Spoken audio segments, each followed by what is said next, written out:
I want you to picture a childhood bedroom. Not a bad one, not a neglected one. Just an ordinary room in an ordinary house with a bed and a desk and a window that looks out onto the same backyard as the room next door. Now picture the room next door. Same house, same parents, same backyard. But with a newer desk. A bigger television. A door that got knocked on more often, not because anything was wrong inside it, but because the person inside it was simply, quietly, consistently considered more worth checking on. That is not a dramatic difference. It does not leave visible marks. It does not produce a single moment you can point to and say that is where it happened. It produces instead 1,000 small moments across 30 years, each one individually dismissible, collectively undeniable, that add up to one conclusion a child carries into adulthood like furniture they forgot they were still moving around. The conclusion is this: I am the one they love less. My name doesn't matter. What matters is the phone call I got when I was 41 years old, and what I had to decide about who I was going to be when I answered it. Stick around. This one is the longest burn of any story I've told on this channel. Welcome back to Blood and Backbone, where we talk about the moments families don't put in the holiday newsletter. If you're new here, these stories are dramatized for entertainment, but the particular ache of growing up as the less favored child, that part is real in a way that doesn't need dramatizing. If it's real for you too, you're in the right place. Let's get into it. Let's call her Claire. 41 years old, a physical therapist. The older of 2 children by 3 years. Her brother's name was Nathan. The family lived in a mid-sized Midwestern city in a house that was comfortable without being wealthy, raised by parents who were not cruel, not abusive, not absent, just human in the specific way that some parents are human, which is to say they had a favorite and they never quite managed to hide it. Nathan was easier, and so he was preferred, and so he became easier still, and the cycle ran for 30 years without any of the 4 people inside it ever naming it directly. Claire named it to herself at around age 12, sitting at a dinner table while her parents discussed Nathan's upcoming baseball tournament with the specific energy of people planning a state visit, and she understood, with the clarity that 12-year-olds are sometimes capable of when the truth is unavoidable, that her own school recital the following week would not receive the same energy. It didn't. She was not wrong at 12, and she was not wrong at 16 when Nathan's car accident got 3 weeks of family crisis management and her college application season got a single conversation at breakfast. She was not wrong at 22 when Nathan's business idea got a $5,000 parental investment and her graduate school deposit got a card that said "We're so proud of you" and no check. She was not wrong at 26 when she got married in a small ceremony that her parents attended but did not help plan or fund, while Nathan's wedding 2 years later became a 6-month family project with a catering budget her parents contributed to significantly. She was never wrong. She was just, for 30 years, choosing what to do with being right. What she chose, for most of those 30 years, was to keep going. To build her life with the materials available, which did not include parental investment or particular parental enthusiasm, but did include her own considerable competence and a stubbornness she had developed specifically in response to being underestimated. She finished graduate school. She built a physical therapy practice over 8 years from a single rented treatment room to a 4-therapist clinic that she owned outright. She married a man named Greg who was steady and kind and had the specific gift of people who grew up in genuinely functional families, which was that he had no idea what to do with Claire's family dynamics and therefore asked questions instead of making assumptions, which turned out to be exactly what she needed.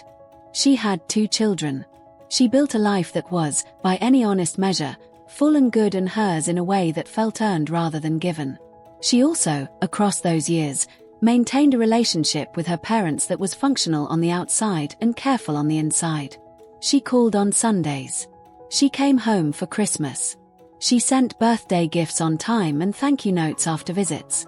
She did these things not out of warmth exactly, but out of a decision she had made somewhere in her late 20s that she was not going to let her parents' preference for Nathan make her into a person who abandoned people who needed her, because the person she wanted to be had nothing to do with what they had or hadn't given her. Nathan, across these same years, lived the life of someone who had always been accommodated. He moved back into the family home twice in his 30s, once after a business failure and once after divorce, each time treated by their parents as a temporary inconvenience rather than a pattern. He borrowed money and repaid it partially. He had a complicated relationship with responsibility that their parents consistently managed around rather than confronted. The way parents sometimes do when they have spent so long protecting someone from consequences that the consequences have never had a chance to teach him anything. Claire watched all of this from the careful distance she had learned to maintain. She did not intervene, did not offer opinions that weren't asked for, did not point out to her parents that the $5,000 investment they had made in Nathan's first business had become a pattern of financial rescue that was now entering its second decade.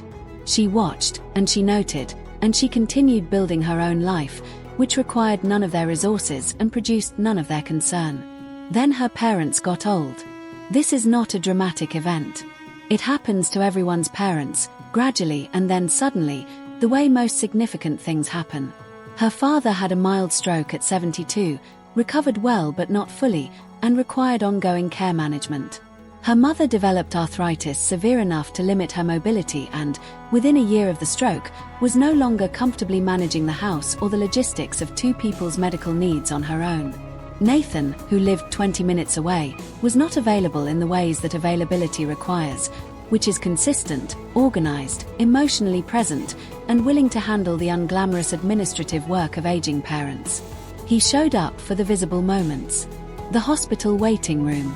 The family dinner after the diagnosis. The conversations where decisions were being made. He was less present for the invisible ones. The prescription pickup. The insurance call that took 90 minutes. The Thursday morning when their mother fell and needed someone there within the hour. Claire lived 2 hours away and rearranged her clinic schedule 4 times in the first 3 months to be there for the Thursday mornings and the insurance calls and the prescription pickups. She did this without announcing it, without presenting it as sacrifice, without invoking her history of being the less favored child as a reason why someone else should step up. She did it because she had decided, 30 years ago almost, that she was going to be a person who showed up, regardless of whether showing up had ever been modeled for her, regardless of whether it was noticed or reciprocated or even particularly appreciated. She did it because it was right. She also did it watching. Not vindictively. Not waiting for a specific moment of reckoning. Just watching, with the clear eyes of someone who had been reading this family accurately for 30 years and had no particular illusions left to protect. The call she had been quietly anticipating came on a Tuesday evening in March when she was 41 years old. It was her mother, which was not unusual, but the tone was different from the Sunday calls, quieter and more effortful, the tone of someone preparing to say something they have been assembling for a while. Her mother said that she and Claire's father had been thinking about the house. The house they had lived in for 35 years, the one with the 2 bedrooms and the backyard, the one Claire had grown up in and left and never lived in again. They were thinking, her mother said carefully, about what happened to it eventually, and they had been talking, she and Claire's father, and they felt it was important that Nathan have the house. Nathan who had grown up in it. Nathan who felt connected to it. The reasoning offered was the particular reasoning of people who have always had a favorite and have finally run out of ways to justify it without stating it directly, so they dress it in sentiment instead. It was framed as a conversation. It was constructed as an announcement. Claire was quiet for long enough that her mother asked if she was still there. She was still there. She was thinking about a desk. A newer desk in the room next door, a television, a door that got knocked on more often. She was thinking about a graduate school deposit and a card that said "We're so proud." She was thinking about 4 prescription pickups in 3 months and 12 insurance calls, and the Thursday morning she drove 2 hours because her mother had fallen and Nathan had been busy. She was thinking, with the specific clarity she had been developing since she was 12 years old and had first understood what she was looking at, about what she was actually being asked here. She was being asked to accept, one more time, that Nathan's claim on the family's resources was simply worth more than hers. The house was not worth a significant amount. This was not about the money, or not mainly about the money. It was about what accepting it would mean, which was that the accounting of 30 years had been reviewed and the result was the same as it had always been, and Claire was expected to nod and keep calling on Sundays. She did not say any of this to her mother on the phone. She said she understood and she would need some time to think about what she wanted to say, and she would call back. She called Greg, who listened for a long time and then said the thing she had married him for, which was not the thing that was easy to hear but the thing that was true. What do you actually want out of this? Not what's fair. What do you want? She thought about that for 2 days. What she wanted was not the house. What she wanted was not an apology, not a reckoning, not a scene. What she wanted, she realized, was to be seen. Just once, clearly, and without sentiment or revision, to have her parents look at the 30-year accounting and say what it actually showed.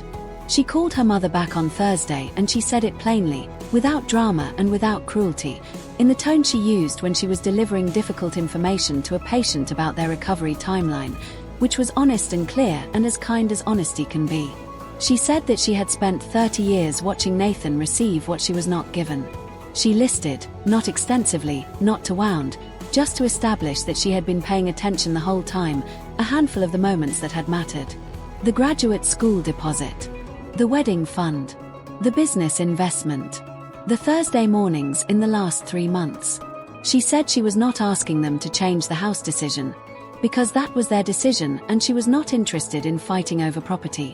What she was asking was for them to understand, before they made it, what they were communicating with it, and whether they had considered that at all.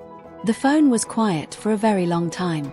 Her mother cried, not the manipulative kind of crying Claire had sometimes encountered in these dynamics, but the genuine kind, the sound of someone who has been handed an accurate mirror and is looking at it for the first time. Her father got on the line, which was unusual. He was not a phone call person, and said, in a voice that was rough and imprecise and the most honest thing he had probably said to her in 30 years, that he didn't think they had ever told her she was as important as she was to them. He did not say they had treated her equally. He could not honestly say that. He said she was important. It was not everything. But it was real, and it was offered without being asked for, and for Claire it was the first brick of something that had never had a foundation before. The house, in the end, was sold when both parents moved into assisted living 2 years later. The proceeds were split equally between the 2 children, not because Nathan agreed to it graciously, he did not, but because the parents had revised their thinking in the 2 years between the phone call and the move, and had made their revised thinking legal and official and signed. Claire did not celebrate this. She does not talk about it as a victory, because that is not what it was. She talks about it as a correction. A small, late, imperfect correction to an accounting that had been running inaccurately for 30 years. She still calls on Sundays. She still shows up for the Thursday mornings, fewer of them now that her parents are in a facility with professional staff, but present when she is needed. She has not let the 30 years make her into someone who abandons people who need her. She decided a long time ago who she was going to be, and the decision turned out to be more durable than the favoritism it was built in response to. Nathan calls her occasionally now, not warmly, but with a kind of cautious respect that was not present before the phone call, the specific respect of someone who has realized that the person they underestimated had been watching accurately the entire time. She is cordial. She is not close with him. She has decided this is acceptable. Here's what I keep coming back to with this one. Claire didn't spend 30 years building resentment. She spent 30 years building herself, a practice, a marriage, a family, a character. And when the moment came that required her to say the true thing out loud, she had so much of herself to stand on that the saying of it was not a collapse but a statement. She did not need them to correct the accounting to be okay. She was already okay. What she asked for was just the truth, spoken plainly between people who had been dancing around it for 3 decades. That is the smallest possible ask. That it took 30 years to receive it is the whole story. If this story hit close to home for you, drop a comment and tell me which moment in Claire's story felt like yours. I have a feeling the comment section on this one is going to say a lot. And if you want more stories like this one, I've got a new one coming this week. Hit subscribe, turn on notifications, and I'll see you in the next story.